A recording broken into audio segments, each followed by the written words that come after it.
হলে চলে আসুন, আমরা একসাথে আমরা উদযাপন করতে আমাদের করতে হবে। সেই জন্য অন্তত আমাদের হলে আসে আমাদের দেশকে সুন্দরভাবে গঠন করতে হবে, আমাদের সিদ্ধান্ত নিতে হবে।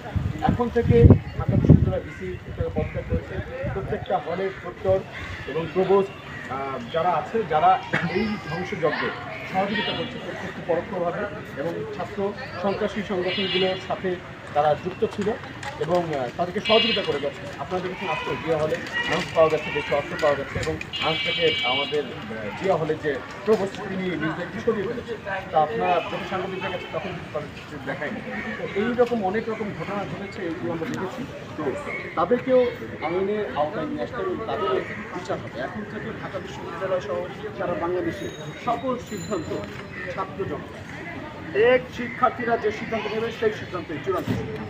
এখানে বাইরে কেউ কোনো হস্তক্ষেপ করতে পারবে না, এবং কোনো দল, কোনো সংগঠন, কোনো সন্ত্রাস গোষ্ঠী এইখানে আর কোনো হস্তক্ষেপ করতে পারবে না। এবং যদি রাজনীতি চর্চা করতে হয় তাহলে ছাত্র সংসদ নির্বাচনের মাধ্যমে, ডাকসু নির্বাচনের মাধ্যমে, এবং বিশ্ববিদ্যালয়ের যে ছাত্র সংসদ সেটা নির্বাচনের মাধ্যমে, শুধুমাত্র হল সংসদ নির্বাচনের মাধ্যমে যদি হয় রাজনীতিক চর্চা করা যায়, তাহলে শুধুমাত্র এই ঢাকা বিশ্ববিদ্যালয় সহ অন্যান্য বিশ্ববিদ্যালয়গুলোতে রাজনৈতিক চর্চা চলবে। এছাড়া কোনো দলীয় লেজুর ভিত্তিক কোনো রকম সংগঠন বা নিষিদ্ধ সংগঠন বা কোনো রাজনৈতিক সংগঠনের মদতদাতা বা